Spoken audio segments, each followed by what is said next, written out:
Hey guys, what is up? It is me, Pagey here, once again with another video on The Flash Season 3, and this is going to be my review for Episode 5 of The Flash Season 3, otherwise entitled Monster. So obviously before we go ahead, there will be spoilers within this review, so if you have not seen the episode, you might want to go watch it before you come back and watch this video. But let's go through and see what I enjoyed about this episode. So this episode obviously continued on the questioning of this new Harrison Wells from Earth 19, as well as going deeper into the story of Caitlyn's chilly change into potentially Killer Frost. It was pretty cool seeing Barry and Cisco living together, with Barry speed cooking some breakfast for Cisco, even though Cisco did seem a bit overwhelmed by it all, so we might see that progress over the next couple of episodes. But it was also because Cisco was contemplating what the hell was going on with this new Wells.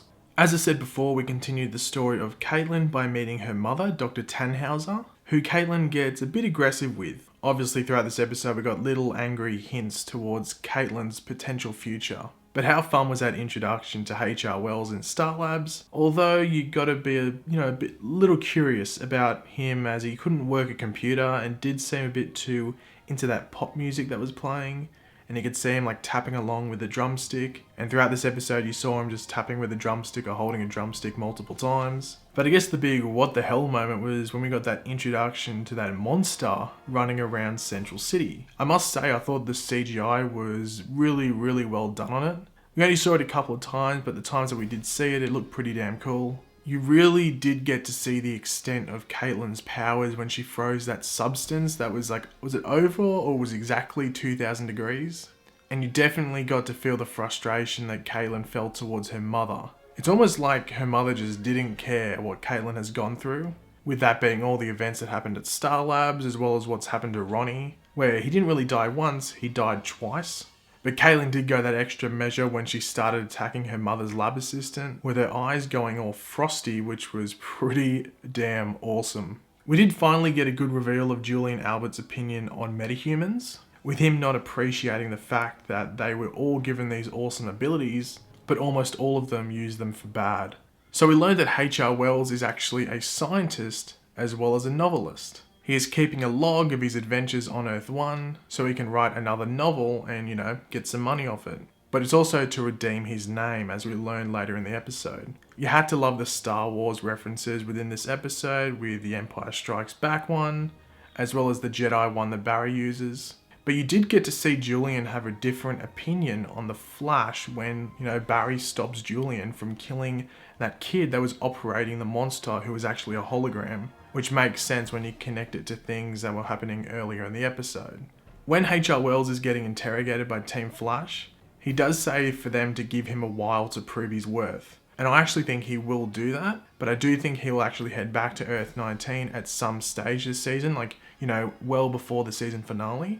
And we will actually get Earth 2 Wells back later on as well, along with Jesse Quick. This could be as early as the mid-season finale or the mid-season premiere, or it could be around episode 14 or 15 or something like that. That's just my prediction at least. The talk at the end between Julian and Barry was pretty emotional.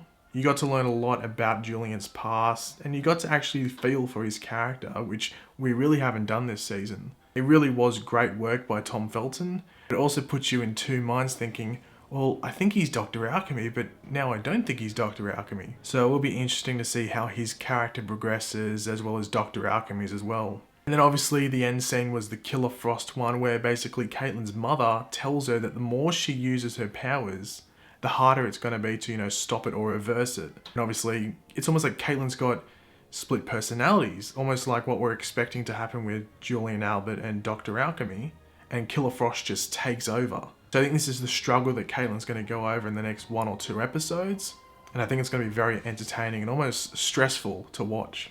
But overall, I thought this episode was really cool. You could argue that it's filler, but it is really more towards Killer Frost's story. Wally does pop up in this episode, but next episode is his episode for the most part, with Caitlyn also being a story in that episode as well. I did like the monster, but the term monster for this episode was more towards Julian Albert's past and moving on and stuff like that. And you could argue for Caitlyn's story as well. And I am really enjoying H.R. Wells. I'm not expecting him, as I said before, to stay around the whole season. I think he will redeem himself and then, move on, and we'll get Earth 2 Harry back, who people seem to like the most. But just one quick thing to mention, next week there is no episode of The Flash. They're taking a break because it's USA Election Day. So there is no episode next week. There is Supergirl, Arrow, and Legends of Tomorrow next week, but no Flash. So Flash is back the week after. But yeah, I just thought I'd let you guys know that. But thanks for watching, guys. Hopefully you enjoyed the video as well as the episode of The Flash. If you did, it'd be very much appreciated if you could leave a like on it. Let me know in the comment section below what was your favourite part of the episode, what didn't you like too much about it, and subscribe if you're new. I'll catch you later, guys. Goodbye.